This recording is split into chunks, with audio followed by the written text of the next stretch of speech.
Shartimus Prime, Shartimus Prime. Reading comics, toys are hella sick, hella whacking it. Taking bad hits, taking bad shit. Shartimus, subscribe. I want to hit the red button. I'm gonna do it. Hey, what's up you guys? Shartimus Prime here doing another Marvel Legends figure review on the Avengers Age of Ultron Movie Infinite Series Amazon exclusive 4-pack set. This set includes Thor, Black Widow, Bruce Banner, and Marvel's Hawkeye. Not to be confused with the DC Comics Hawkeye, right? No, there's no such thing. I do like that we get the Avengers Initiative right over there at the very bottom. And then on the side right over here, you get this image in red and you see all 4 characters. But of course, Bruce Banner's in his Hulk form over there. Then on the back of the packaging, you can see there's a read-up on Hawkeye. If you want to read it, go ahead and pause it now. And then on the other side of the packaging, you can see the same red image right over there. Alright, let's get to it and crack this thing open. So here's Hawkeye out of the packaging, and I can't be too excited about this figure, especially because I already have the first Avengers Hawkeye figure, which was the Walmart exclusive. If you had missed out on that figure, this is your chance to get a Hawkeye figure for your Marvel Legends collection, so you should be very happy. But it's not too different from that other version. We get the same body mold, slightly different paint application, slightly different quiver, brand new head sculpt, so I'm very happy about that. But aside from that, really nothing new. But anyway, let's take a closer look at this. So we get the same bow that we've been getting with our Hawkeye figures lately. Whether it's comic version or the movie version, it's the same bow. So yeah, it doesn't really, I just got this plastic piece right over here. And that always looks weird, and if you leave it like that, it'll get warped and stay looking weird forever. So I modified my first Hawkeye bow right there. So you can see I had this string added right there and then glued it to the sides.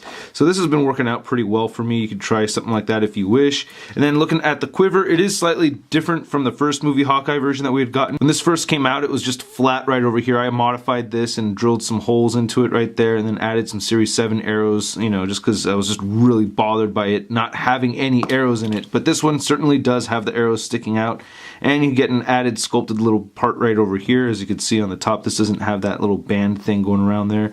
And of course they added some burgundy paint to this, making it look pretty sweet. But what's not sweet is when you plug this into his back, you get this crazy gap right there, and that bothers me a little bit. It's mostly because he doesn't have that same strap piece going around the torso like the first version did. So here's looking at the head sculpt, which is probably the most this figure has going for it. I gotta be honest with you, I was bummed out when they announced this figure because I wanted a new mold. I wanted the one where he had the trench coat, but there's a lot of people that missed out on the first version, so here you go. And we get this guy without his sunglasses, which is more movie accurate, so I'm happy to see that.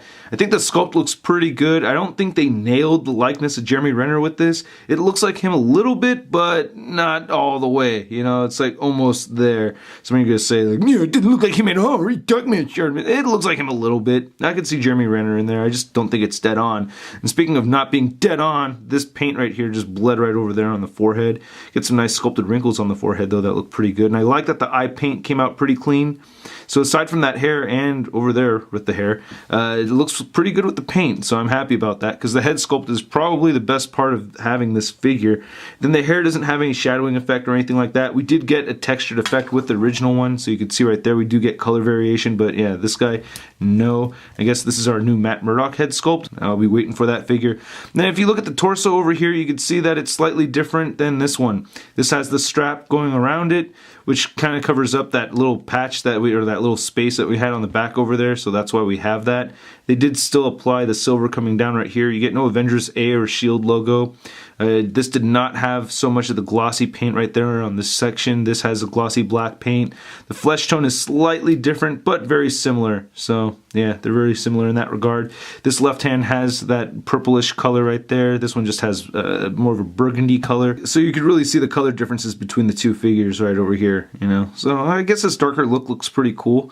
And they still have the silver paint right over there. The legs are painted a little bit differently. We get a little bit more glossy black on this one. You can see the knee pads don't have the black. This one does. Nice shiny black boots. This one has buckles painted on the boots. This one does not, but we still get the buckles right up over here, along with up here on this one. So there's nothing really new going on articulation-wise with this figure. The head still cannot look up. So disappointing. And it cannot look down either. You do get the side-to-side movement. Tiny bit of head pivot over there. The shoulders move outward that much. You can rotate them forward. You get a bicep swivel, double jointed elbows. The wrists do swivel side to side. On the left arm, you get this hinge up and down. And on the right side, you get the side-to-side movement like rolling dice, which is helpful for holding the bow.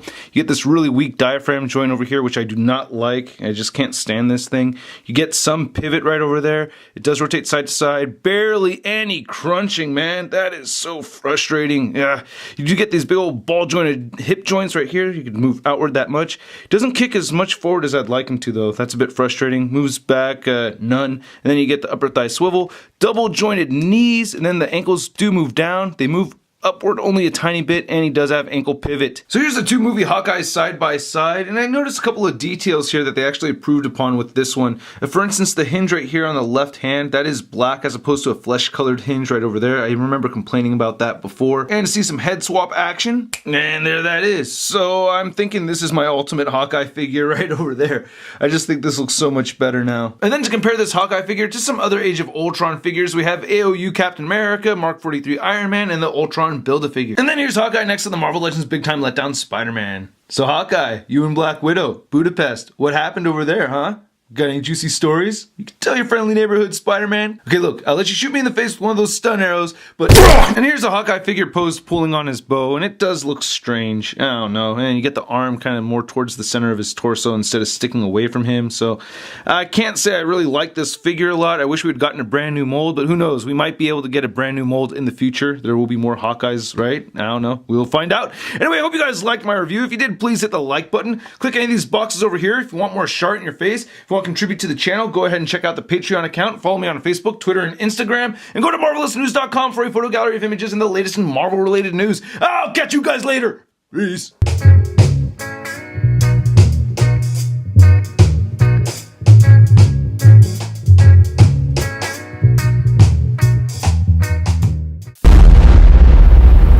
That's crispy. Except it actually... Okay, no.